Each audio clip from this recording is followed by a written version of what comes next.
just to tell you a little bit about this, the present study that I want to talk a little bit about today. So this was based in a school and community that is primarily serves, you can see the number of the student demographics here. You can see the number of students eligible for free and reduced lunch. It could be characterized as a disadvantaged part of the Twin Cities metro area, all right? It's the largest Title I grade 9 to 12 high school in the state of Minnesota, all right? So you can see a bit of the breakdown there. And this is how I went about designing this part of the study. So I had been doing field work in this school for 2 years previous to starting this study, interviewing teachers, leaders on leadership capacity building, school improvement efforts in the school as part of my role as an evaluator of a large US DOE funded turnaround project. But then specifically for this, what I did is I worked with teachers of the school to identify a diverse group of higher and underachieving students, mainly juniors, some seniors as well, interviewed them, and then the juniors, I followed them into their senior year and interviewed them again during their senior year. I also asked these young people to identify staff members that had been helpful to them in acquiring some of these non-cognitive factors. And then my research assistant tonight, I want to thank Sarah Kemper at the University of Minnesota for working with me on this project. We attended classes taught by those teachers. If they were guidance counselors, we went and sat in on sessions with students. And then we interviewed those teachers as well, all right?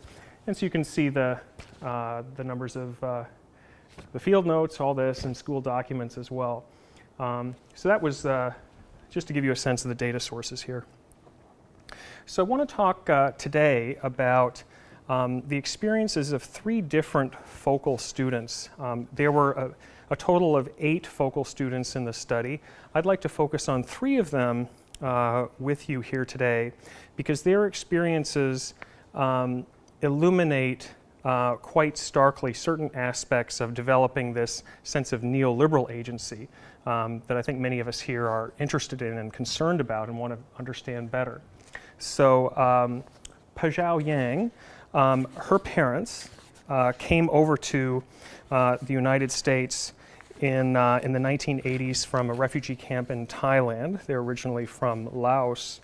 Her maternal grandmother was a huge source of inspiration and guidance for her. She passed away in 2013. Pazhao actually became pregnant in her freshman year of high school. She endured substantial ridicule from her peers and from her friends, from her classmates. And now what she is doing is she is raising her child with her Hmong cultural husband as well as her parents. Later on in her high school career, she became secretary of the Jefferson High School Student Council. So that's Pazhao Yang. We'll talk about her a bit more in a minute. Now, Nemo Yusuf, her parents were from the borderlands between Somalia and Kenya, northwest Kenya, far northeast Kenya. She admitted in my first interview with her that she was not a serious student in middle school. She regularly talked back to teachers. She regularly talked back to her parents. In response, her parents sent her back to Somalia to spend time with her relatives and to spend time with her family there to hopefully become more serious about her studies and hopefully become more serious about her future. But what happened is when she was visiting her father's mother in a very far-flung part of the borderlands, that particular hamlet was attacked by members of Al-Shabaab who had heard that there was an American young person visiting there, and she was held at gunpoint while her female relatives were assaulted. She came back to the US after that. And another thing that happened several months later is her mother left home without giving the family notification of the reason for her leaving, and Nemo was left to look after her 8 siblings and half-siblings. She was the oldest, and for a period of 4 months, and then the mother returned. So that's Nemo Yusuf. And then Truth Thompson, He identifies as biracial, although many of his classmates think that he's Latino. This is what Truth says. He has a white mother and African-American father. His father used drugs extensively when he was younger. Both parents did, and his father eventually could not look after himself and moved back to St. Louis to live with his own mother. Truth actually started at Jefferson High School his junior year, and by his senior year he was taking college-level classes for credit at one of the local universities. So, in looking across the voices and experiences of these young people, and also looking at the literature on grit and perseverance, what I've been putting together here is a grounded model of how students acquire these non-cognitive factors associated with academic success. And one of the things I'm trying to do here is move between, as Dr. Bartlett mentioned, individual and social levels of analysis, all right? So you can see in the beginning here at the top, the sense of belonging a young person has to a school community, a classroom community, is extremely important, foundationally important. And part of this, if you look at that second line, is a school cultural emphasis on student capabilities, on young people's capabilities, right? So when you see that word capabilities, we're probably all thinking about assets, right? Strength-based approaches.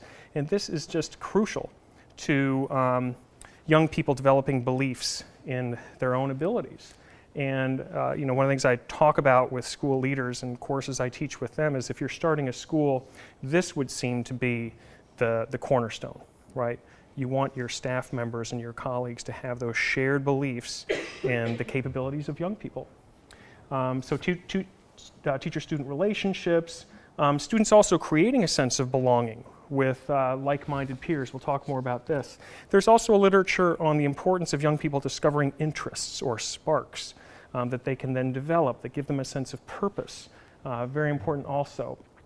We're going to talk more in a little bit on the importance of future orientation as a gateway asset. And then the components that I've got in our italics here seem to be those components that are specifically oriented towards developing a sense of neoliberal agency, okay? So not just imagining a future, but imagining future self-value, all right? Imagining value on markets. We'll talk about that, and raising self-expectations. We'll talk a bit about developing confidence. We'll also talk about this sense of developing a winning streak, all right? And also these strategic separations from peers and family, okay? And then you can see some of the other non-cognitive factors that seem to be acquired by young people after some of these earlier factors have already been internalized, okay? Once there's a reason, right, for developing greater self-control. This is Angela Duckworth here on the mental contrasting, realizing that hard work and effort pay off, learning from mistakes and failure, and of course, developing an academic mindset.